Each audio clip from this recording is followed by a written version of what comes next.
Sorry I'm late. Miss Brinya, ating attendance. Ha? Okay, we will now start discussing the last chapter for our topic on partnership, the first part of this semester. After this will be after our midterm, we will start to discuss corporation accounting. Nakita nyo na ba yung video ng discussion ng exercises? Yes po. Okay, may question ba kayo?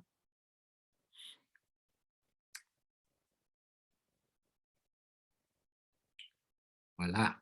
Sige. Okay. Pinag-aralan natin formation of partnership. And then we discussed division of profits and losses. The third is we also discussed admission of new partners and dissolution on chapter 3. Yun yung latest natin. Now we will discuss liquidation. Hindi lahat na nadi-dissolve ay nililiquidate. Pero lahat ng nililiquidate ay nadi-dissolve muna. Example, ABC, partnership, namatay si A.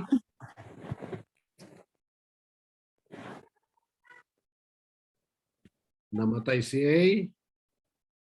So, dissolve na yung partnership ni ABC. ABC partnership, idinagdag si D, dissolve na ang partnership ni ABC kasi ABCD na. Pero tuloy pa rin ang negosyo nila. Kaya na-dissolve sila kasi nag-form ng bagong partnership. Ngayon, tuloy pa rin negosyo. Now, ang liquidation naman, ayawan na talaga. Ayawan na nila talagang ituloy ang negosyo. Kaya bukod sa madi-dissolve ang partnership, ay ibebenta nila or paghahati-hatian nila ang kanilang assets, cash and non-cash. Allow me to define what liquidation is. Liquidation of a partnership is the winding up of its business activities and characterized by the sale of all non-cash assets, settlement of all liabilities, and the distribution of the remaining cash to the partners. The conversion of non-cash assets into cash is referred to as realization. Ibinenta mo, na-realize mo cash.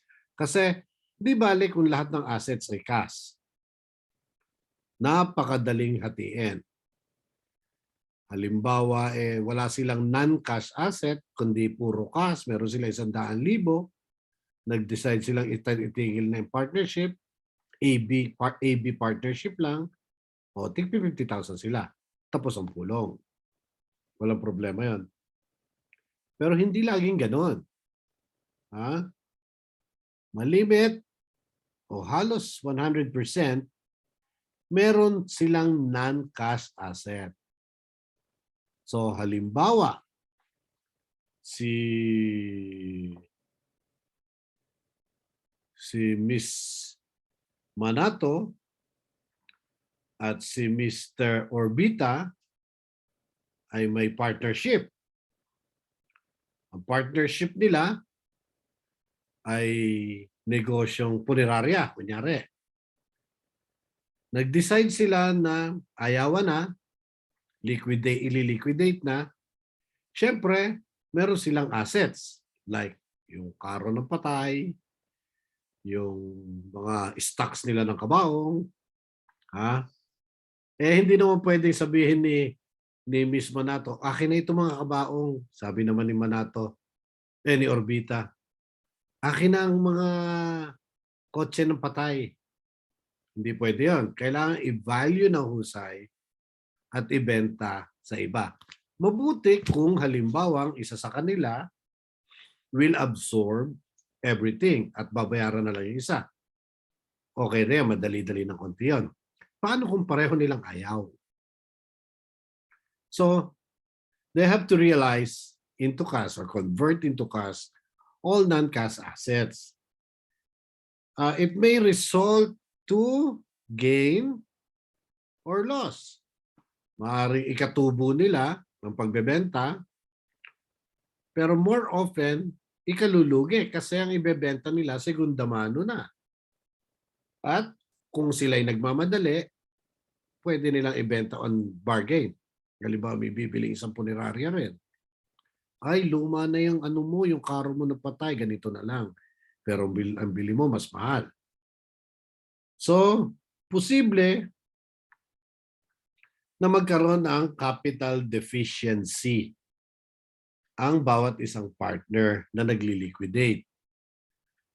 Now, anong ibig sabihin ng capital deficiency? Mas marami ang lugi kesa sa tinubo sa pagbebenta ng mga non-cash assets. Now, syempre, nalugi ang pagkakabenta, pati lugi, pati losses, paghahatian nila based on their account balances or capital balances and or depending on their profit and loss ratio. Now, merong mga rules, priorities pag nagli-liquidate ka na ng negosyo. Number 1, syempre, may cash, may assets, may liabilities, at merong capital. A is equals to L plus C. Now, anong order of preference? Unang babayaran ay ang utang sa labas. Halimbawa, meron kayong supplier na hindi nyo partner. Babayaran muna yon. Sabi ng batas, unahin bayaran yon. Ang susunod, minsan, dahil nga nalulugi na or nahihirapan na ang negosyo, ang partner mismo ay nakakapagpautang sa partnership. Yung outside creditors, yung mga suppliers, uunahin yon. Inside creditors, ay yung mga partners, pangalawang babayaran yon. At ang pangatlo, saka pa lamang hahatiin kung may matitira pa. Depende sa kanilang profit and losses. So, una, babayaran muna utang sa labas, utang sa loob,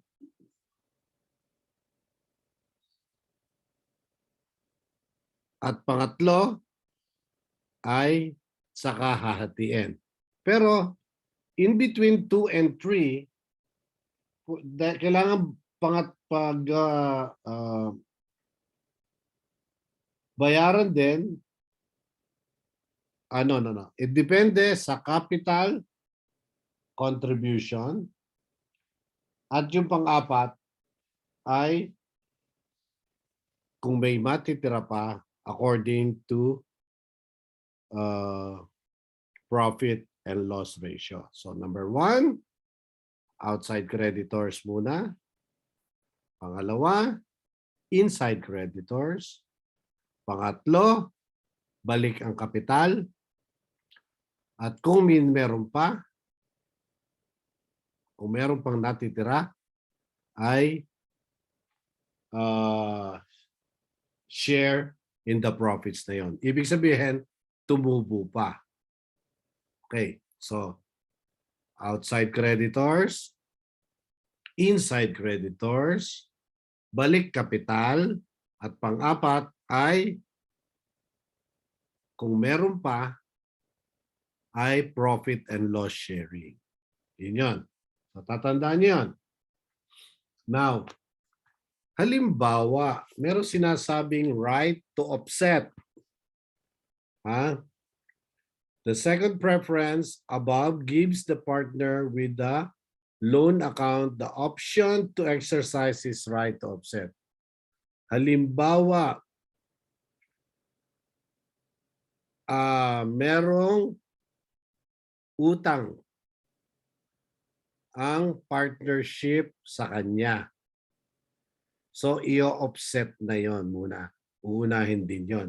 The privilege is the legal right. Karapatan yun, nasa ayon sa batas, to apply part or all the loan balances against his capital deficiency resulting from losses in the realization of the partnership assets.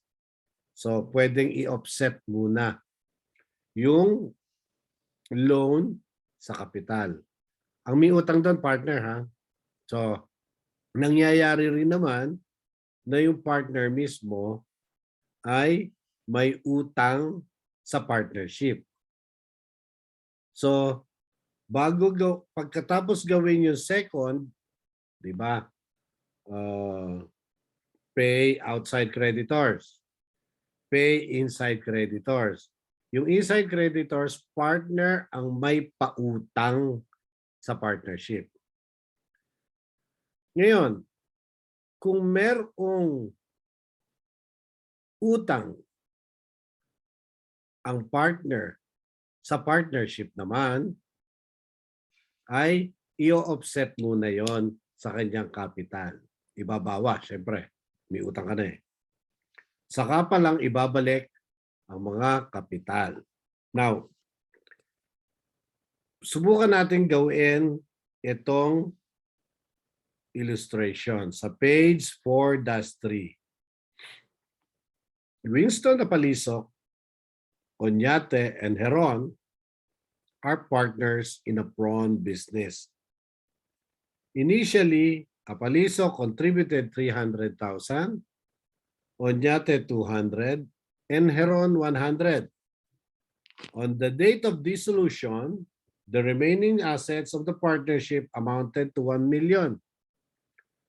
The partners has outstanding obligation with Neo Aglugub of 140, Tudao 100,000, and loan payable to Apalisok. Remember, 40,000. Remember, Apalisok is a partner. Okay? Now, paano nila ise-settle yon? So remember, they have a 1 million total asset. Okay? Una-una, babayaran muna si Aglugub at si Tudao, who are outside creditors. Ang total na utang nila sa labas ay 240. 140 kay Aglugub at 100 kay Tudao. So yung 1 million, mababawasan ng 240. Magiging 760 na lang. Assuming, of course, yung 1 million ay cash. Ha? Kasi para madali ang example. Second, si Apalisok, who is a partner and an inside creditor, partner na may pautang sa partnership, shall be paid his loan to the partnership of 40,000. So, yung 760, naging 720 na lang. Now, third, total contribution of Onyate Heron and Apalisok is 600,000 kasi capital is 321, di ba? So, may natitirang 720, binawasan ng 600, 120 na lang ang natitira. Pagkatapos ibalik ang mga kapital. And lastly, kung may sobra pang 120, shall be distributed to the partners ratio of their capital contribution. Kasi yung illustration, walang sinabi kung magkano ang kanilang profit and loss sharing, di ba? So, you go back to the capital. And after you go back to the capital, ano magiging sharing? 3/6 si Apalisok, kasi 300 siya. Kay Onyate, 2/6. And Heron, 1/6. Or 60,000 kay Apalisok, 40,000 kay Onyate, and 20,000 kay Heron. Magsi-zero balance na yan. Now, so this illustration shows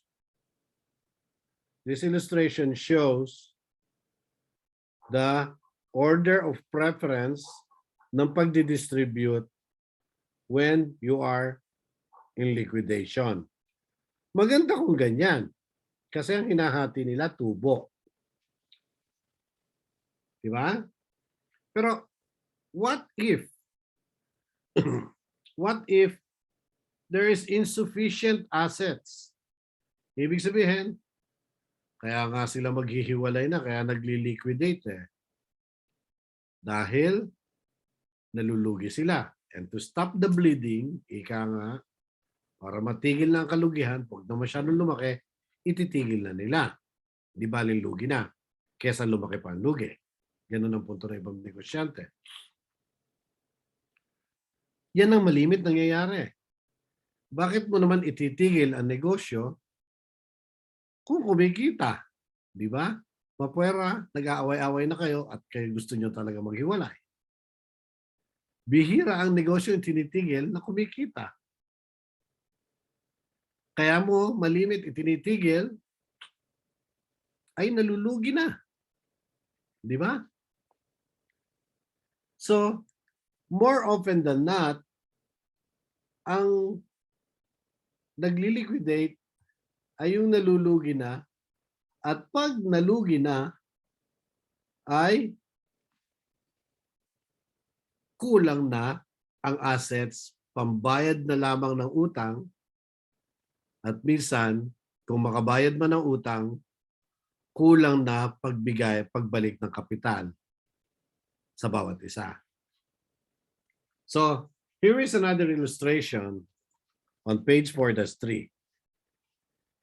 In cases when the partnership assets are insufficient to settle outside liabilities, the partner should make additional contribution in the partnership.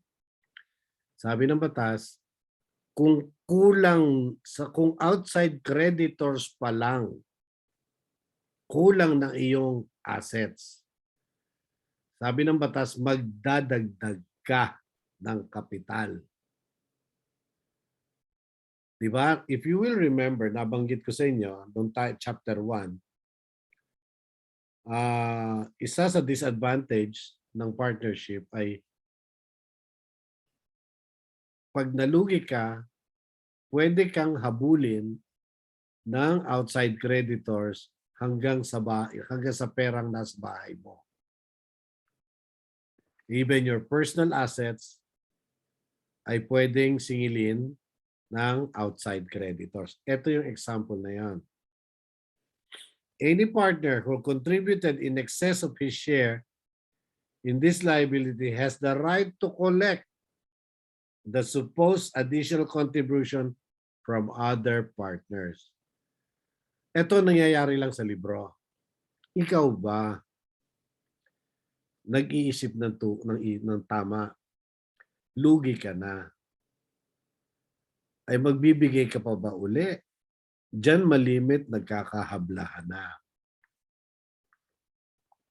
Pero malinaw ang batas, sabi ng batas, pag ikaw, ang partnership niyo nagsara, nag-liquidate, at kulang pang pambayad man lamang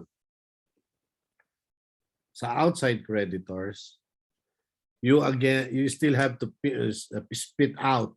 Kailangan mo maglabas ng kapital para mabayaran ang partnership, ang outside creditors na yan.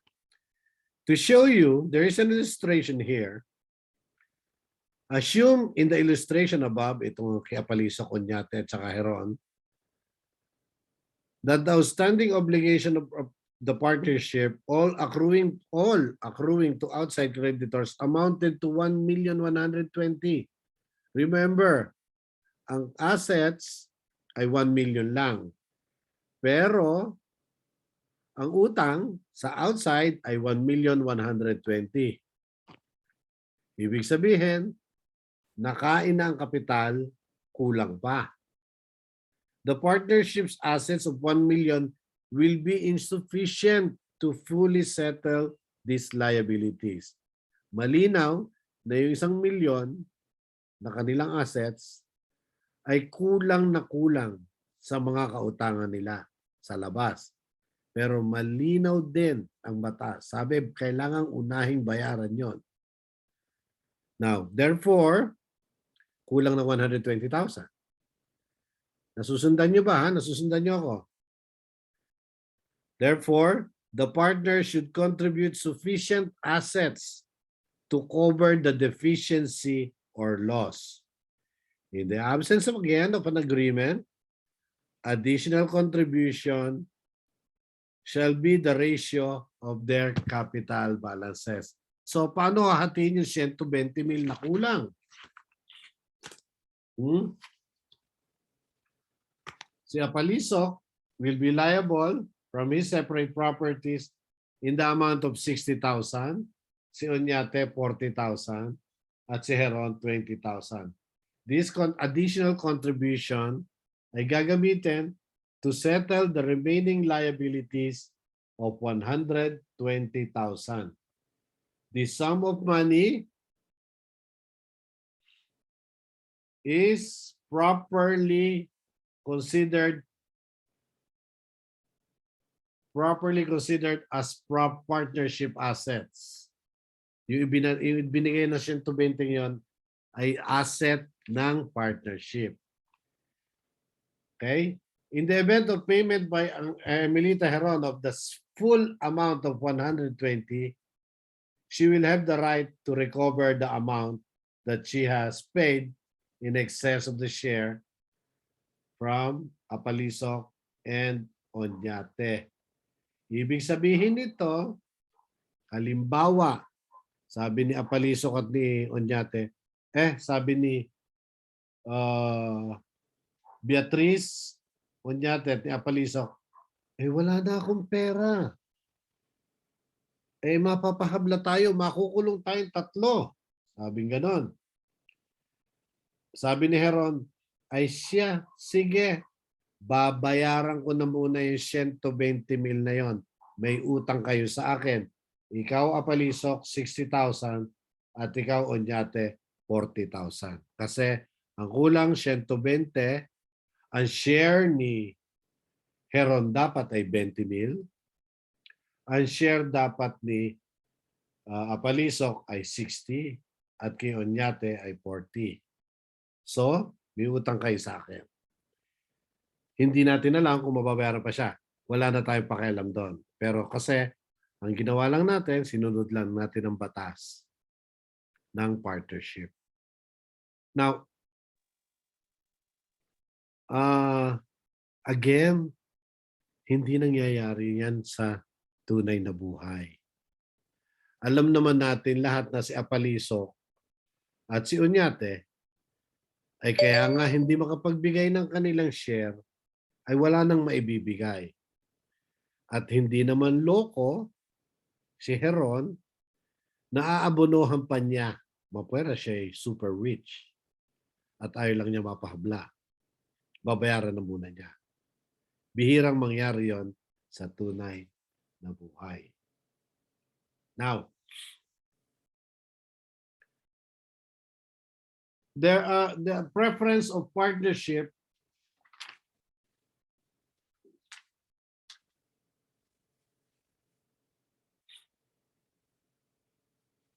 now, creditors of the partnership shall have medyo nakakalito na ito ang chapter on liquidation. Kaya dapat binabasa niyo maigi yung libro. The creditors of the partnership shall have priority in payments over those of the partners separate creditors as regards the partnership properties. Ibig sabihin, talagang ang creditors ay may prioridad sa mga assets ng partnership. On the other hand, the creditors of the partnerships are preferred with respect to the separate or personal properties of the partners. This will be illustrated in case 6 later on. Case 6 is on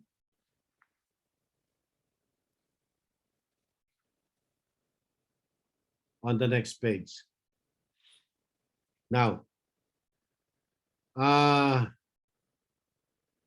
minsan talaga merong sinasabing insolvent partners. Ang ibig sabihin nun ay ultimong asset sa bahay ay wala. Wala siyang maibigay. Kasi sabi ng batas, kung kulang pa ang inyong assets na pambayad sa outside creditors, pwedeng or dapat ibigay ang inyong assets sa bahay. Ibig sabihin, mga tinagong pera, not necessarily sa bahay. Mga tinagong pera sa bahay or sa bank or kung saan man. Kaya nga lang, minsan, talagang sa sobrang kalugihan, meron mga partners na nagdi-declare na insolvent na sila. Ibig sabihin, pag sinabi kasing insolvent, marami siyang pambayad, may pambayad siya, may cash siya, may other assets siyang pambayad. Pag insolvent, which is the opposite of solvent, ay talagang wala na siyang pambayad or idadagdag sa partnership. Maaring meron pa siya, pero pangkain na lang niya. Kutsara tinidor na lang siguro at saka pinggan sa bahay. Hindi pwedeng kuhanin yon. I'll show you later on. Now, if a partner is insolvent, his personal property shall be distributed as follows. First, those owing to separate creditors. Second, those owing to partners' creditors. And lastly, those owing to the partners by way of additional contribution when the assets of the partnership were insufficient to settle all obligation. Mas maganda ito sa example. Now, assuming that because of the partnership liabilities amounting, same example, amounting to 1,120,000, Emilita Heron is still personally liable to partnership creditors in the amount of 20,000.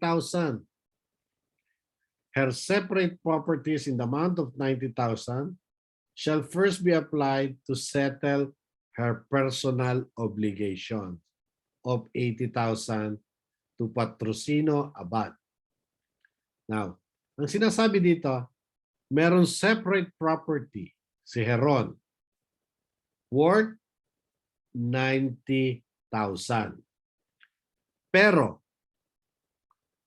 bago kuhanin ng partnership ang pera ni Heron, ang personal property ni Heron, kailangan munang kwentahin yung personal obligation ng taong yon. Katulad nito, si Heron daw ay may 90,000 pa sa bahay. Ibig sabihin, may personal properties pa siya. Pero, may utang siyang 80,000 kay Abad.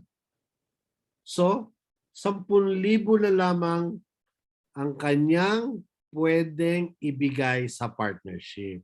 Yun naman ang sinasabi ng batas. Kailangan mo, halimbawa, para simplify natin. Si partner may utang pa na 20,000 sa partnership. Kakulangan dahil luging-lugi sila.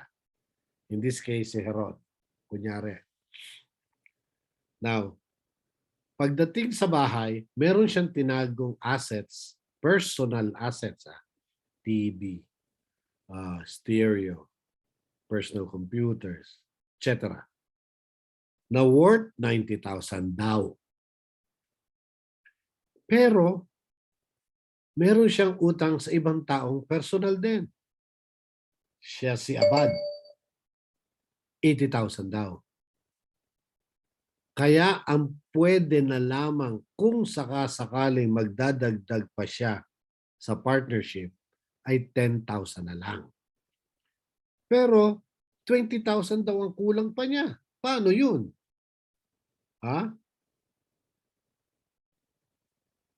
Now, this is in consonance with the rule that separate creditors are preferred over partnership creditors as regards to separate properties of a partner. The procedure in liquidation after the adjustment and closing of books will be dependent on the above rules. It will be advisable to have a mastery of these principles to be able to fully understand the liquidation of partnership. Now, paano yung 10,000? Kulang pa rin ang ibibigay ni Heron. Paghahatian yon ni Apalisok at ni Onyate. Wala silang magagawa.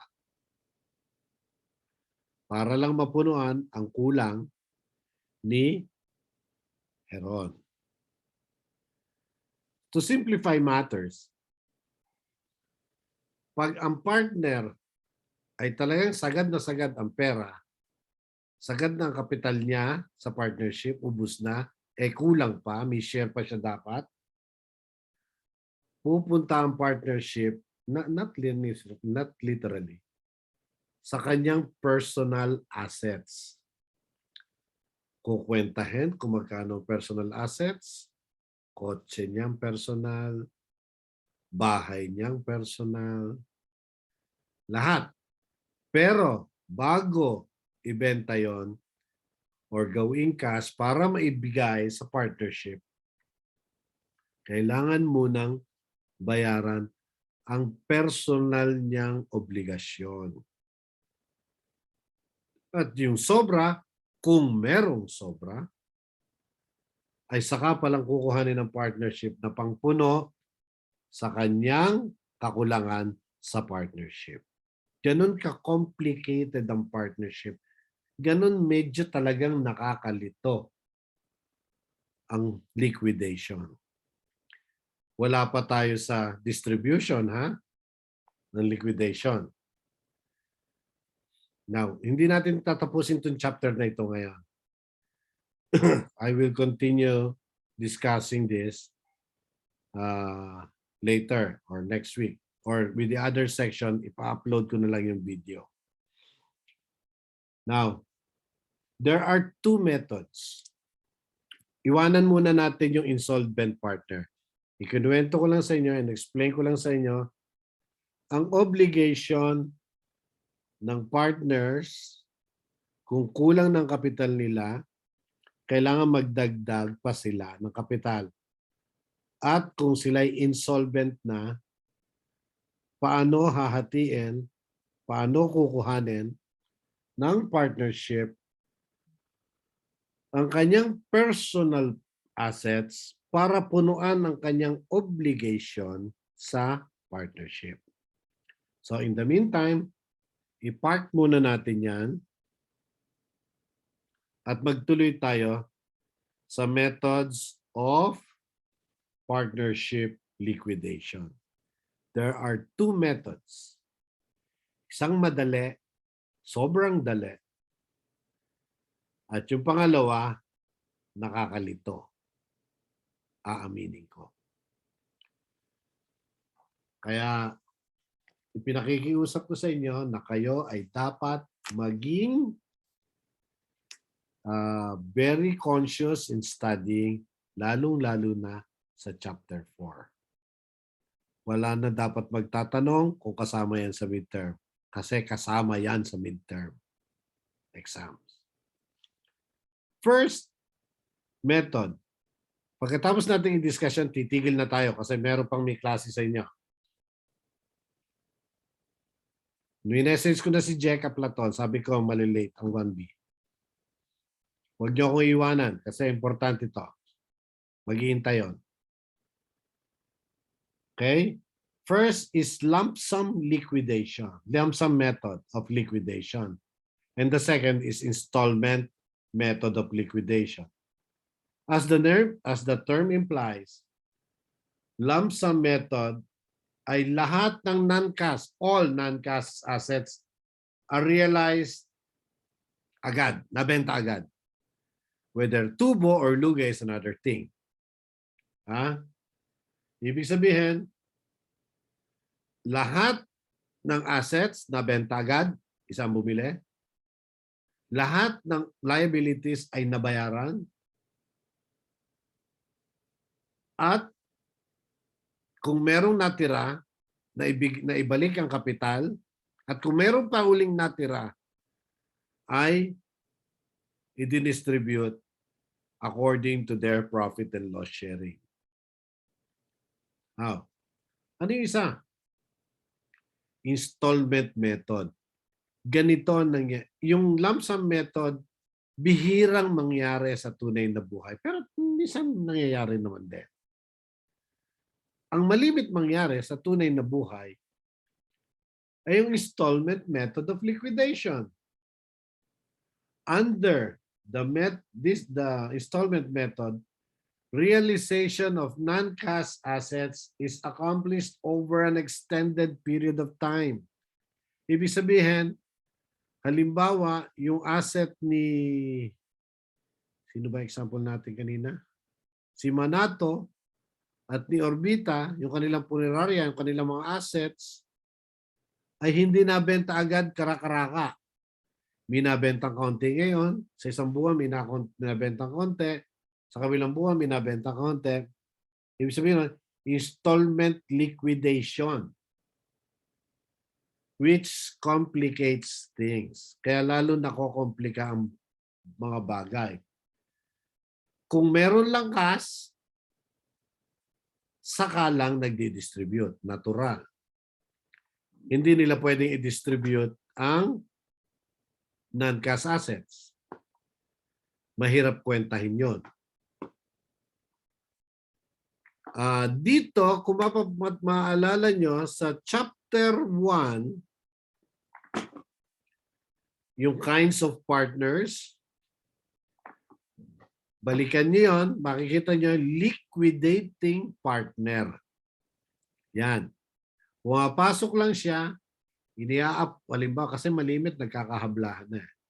Inia-appoint siya ng korte para siya lang ang mamahala kasi wala siyang pakialam kay Orbita at kay Manato.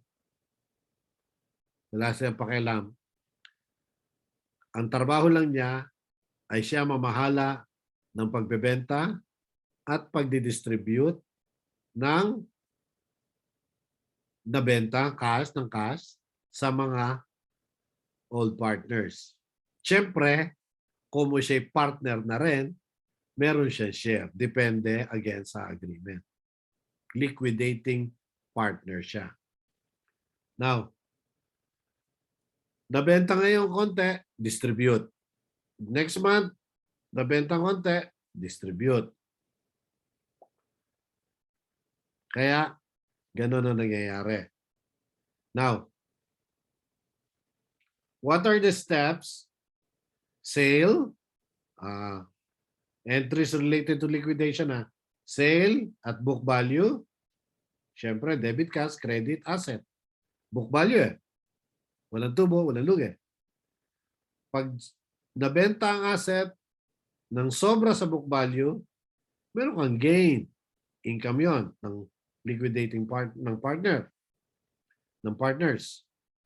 Pag mababa naman sa book value, lugi, ibig sabihin lugi, loss on realization. Now, yung gain or loss, syempre, i-divide dyan, depende sa profit and loss. Now, let's go directly to lump sum liquidation. This method is the easiest. Kasi number one, realization of non-cash assets and distributed agad ang gain or loss among the partners based on the profit and loss ratio.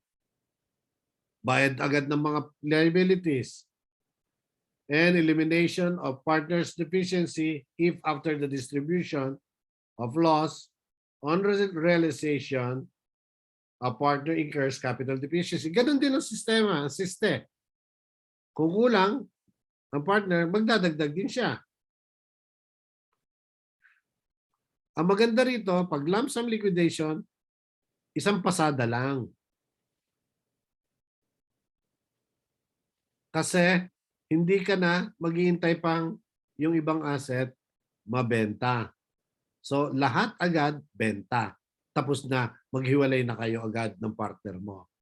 Magkaaway mo kayo o hindi.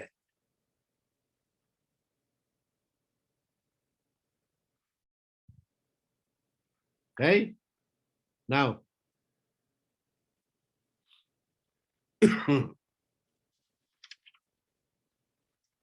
mahaba pa rin to.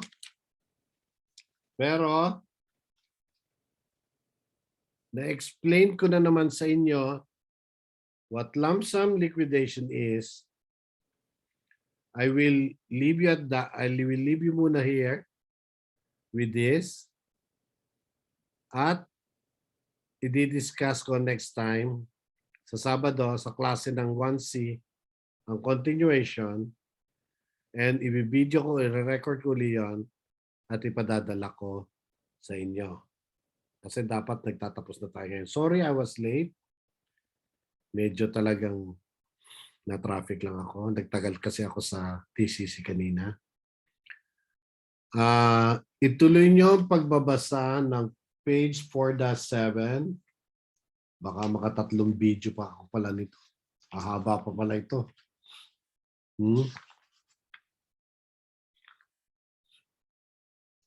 So, ganyan na muna tayo. Titigil na muna natin. Kasi may susunod pa kayong klase. Labas muna tayo ng video para, yan ang picture, para makapag-screenshot lang ako. Already, 2 pages tayo, ha? 2 pages tayo. Already?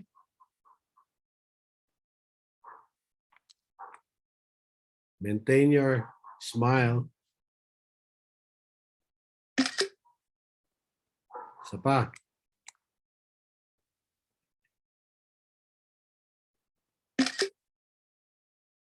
Ganun. At least na-explain ko sa inyo in theory what is lump sum, paano nagli-liquidate, ano yung steps ng liquidation, and I have explained to you a little about installment liquidation. Pag-aralan nyo itong mga cases so that when you listen or when you watch the video of the explanation, ay at least somehow maintindihan nyo. After ko ma-upload by Sunday, I will be open to questions from you sa GC natin. Okay, that's all for now. And tuloy ang pag-aaral. Meron pa tayong 1 linggo namang mahigit bago mag-midterm exams. Midterm natin is face-to-face. Kaya kayo ay sinasabi ko, dapat kayo mismo nagawa ng exercises. Baka magpadala pa ako ng assignment, additional assignment sa Chapter 3 at hindi muna sa Chapter 4. Baka after Saturday na. Yun lang. This is all for now. Good night. Stay safe. Miss Brina,